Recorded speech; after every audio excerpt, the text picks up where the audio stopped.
to the Planning Episode 17, Part 2. And we'll look at some of the more normal goings-on for this one, shall we? Like this. Declarations of interests and dispensations.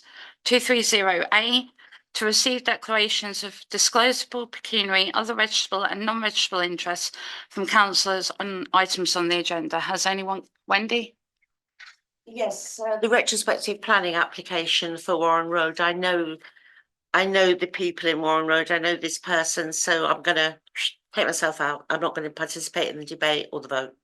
I was quite impressed here because this got a bit of bother in the annual meeting, the idea of sort of going out of the room. But Wendy knows the applicant, so she's decided to recuse herself from that particular part of the proceedings. I thought that was pretty good. To appoint the Deputy Chair of the Planning Committee. Do we have Andy? Well, I haven't asked him, so it would be subject to him accepting, but particularly because he was nominated chair at full council, if John is willing, I'd like to propose John to be deputy chair for the next year. Before I ask if there's a seconder, is that anything that you'd be interested in? It's not something I've thought about before. Sorry, Brad.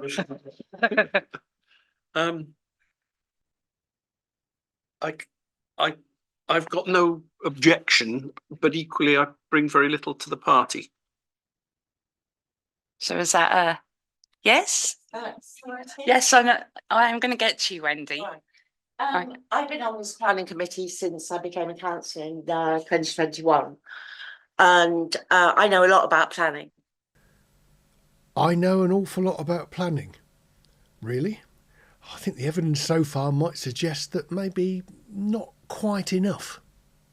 I know that I'm not flavour of the month with some people, but I would like to put myself forward, as John turned it down, being chair of planning at full council, because I know I do have the experience. I'd like to put myself forward, if anybody's willing to second.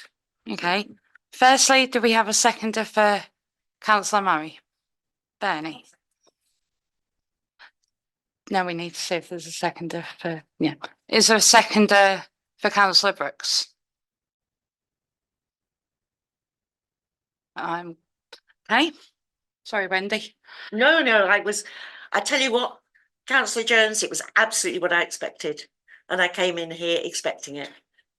And then we had some discussion on the possibility of changing the time of the meetings, or maybe even the day of the meetings. Wendy. As Sarah said, we pushed it back so that a particular member could get here, and as you're here even earlier. Personally, I prefer it earlier because it seems to me, dragging. It's another evening. If we could meet at like 6:30 or 6 o'clock, it would be better. Elise. Personally, I'd like to stay the same because I don't actually finish work till 6:30. I suppose if you've got a job and you can't finish work early to go to the council meeting, it does limit the availability of some members. And Councillor Pearce then has a good idea. Could I suggest that we send out an email to the other members, all the members, including the new ones, asking what their preference would be, and then bring it back to the next meeting to make a choice, so every member gets to say their availability, and try to find a slot that everybody would be happy with. I'm happy with that, but I'd also like us to think about maybe if planning could be on a Monday. I know aid is on a Monday, but it's once a month, and planning tends to be once a fortnight. It's just something about it being on a Thursday evening. It feels like it's the dog end of the week, and I just think, oh God, here we go, another meeting. We got planning, and then I come. If we could think, I know Wednesday is very, very tricky for staff. Monday, if we could move it to Monday, maybe make that as a suggestion. Now, this next section I actually thought was quite interesting, and we mentioned in part 1 that they'd made it quite clear about people not being in the room if they'd got some sort of interest in what was being spoken about, sort of outside of the committee. So this one is a planning application, and it's somebody that Councillor Brooks knows. So very correctly, she makes her excuse and off she goes out of the room. she actually missed something really, because it was actually quite an interesting discussion. Apart from, the actual bit about the planning application, it was one of these retrospective ones, and I learned something here. If you don't get planning permission and you do something, then the council will ask you to get retrospective permission. So essentially he's saying, like, I've built a brick wall. I should have planning permission. I better apply, even though I've just built it. And one of the councillors asked a question about, is there anything we can do to sort of persuade people to do it properly? Okay, 235, planning applications. To consider the following planning applications and decide the recommendations of the council. 1390 Avalon Warren Road retrospective application. Councillor Brooks wishes to leave the meeting. That's fine. Okay, yep.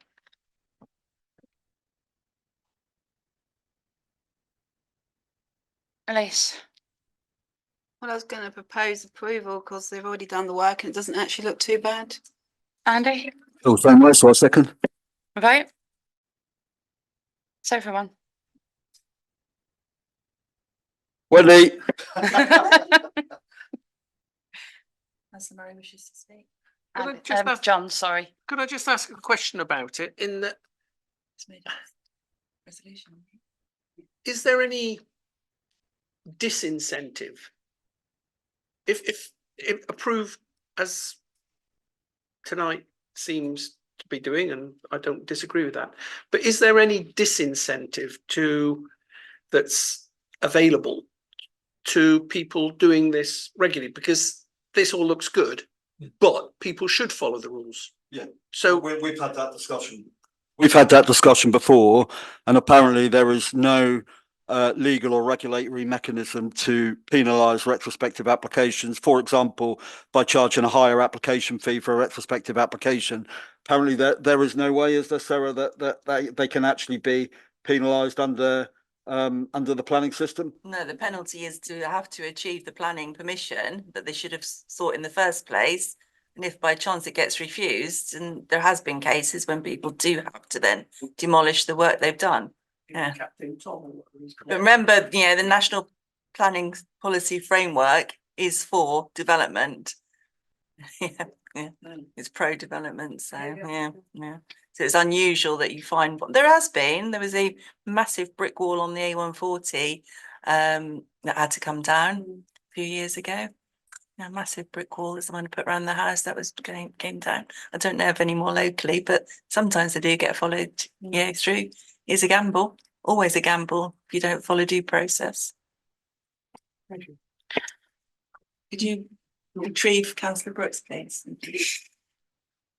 This next one seems to go off okay, apart from the problem of, where is it? Do you remember that video we looked at in Kirkley, where nobody could actually understand whereabouts a particular property was? Well, the same thing happens in this meeting too. They get there eventually, but thank goodness for Google Earth, I guess. 1678 99 Yarmouth Road, 2-storey side extension and single-storey flat roofed rear extension. Anyone got any comment? Wendy? Well, I couldn't see a picture of 99 Yarmouth Road to work out if it's down near the garage. Is it down near the Tesco's garage? Because they are on very, very large plots of ground. There's a large plot, there's the block side. I know it's on the other side. I know it's on the western side of Yarmouth Road. It's not on the other side. And it's also in the Gunton part, so it is that top bit near the.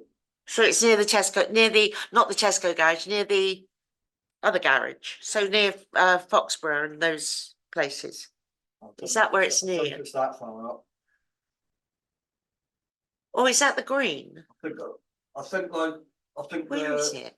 That's at the end of my road. I think Yeah. 608 is. Sorry, I think 608 is just before you get to the junction with Gunton Church Lane. So it'll be on the other sideline and a bit further back. So I think it is that green where it's set back from the road.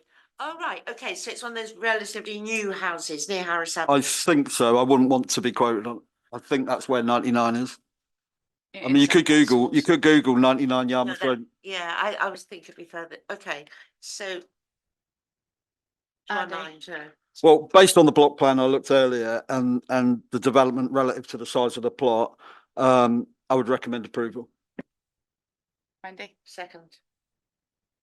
The next application for a change of use into a massage parlour. 1499 Staff Bank, Battery Green Road, change of use from office to a massage and hot stone therapy. Me. I don't, Wendy, go for it. Me, yeah. Right, okay, I have no problem with the hot stone massage. I do have a problem with some of the illustrations they're proposing to put in the window, which seem to me to be, Well, I think that's the next. oh, is that the next one? That's the advert. So that I've no problem with it being hot, I propose we approve hot stone massage.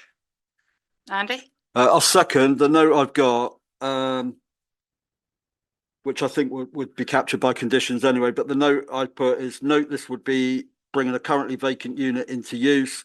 Recommend approval, or in this case, second approval. But I've put subject to compliance with fire and rescue access and other requirements, because there was a statement saying what must happen, and I assume, like the conversation earlier, that would be built into conditions. Yeah. And to there being no material objection from the Highways Authority, which I note in this case will be National Highways, not Suffolk Highways. So there's not a Highways consultee response on there. So that's why I caveated my proposal, if Wendy's willing to incorporate on the fact that when the consultee response is received, there would be no material objections. Yeah. Okay. Can we get a vote on that one then, please? That's everyone. Well, that about gets us to the end of the planning meeting. All decisions made, everything's sorted out, a few bits and pieces in the background to sort out for future ones, and we're done. It did occur to me that perhaps it would be good if I offered the right of reply. So if anybody watching this video sort of feels the need to really tell me that I'm completely wrong, if you want to do that, I'm more than happy to listen. You can come here to the studio in Alton Broad and you can have a chat, tell me what you think. And if you're a councillor and you want to get something over that you can't really do in those council meetings, come and see me and I'll happily give you some time on this channel for you to put your piece. You know, it's open. The offer is always there. I'll put the email up on the screen. So if you want to come in here and do anything, you're more than welcome to. I don't want this to be a bashing channel. You know, it's Council Watch. Everything you do is open to scrutiny. And if you do it well, I'm always happy to say that. And if you do it badly, then frankly, someone needs to be able to say, ooh, that wasn't so good. Because people will judge you on what you do. And some councillors are extremely keen at doing things and being very proactive. Other councillors, not quite so much. But maybe there's a reason for that I don't know.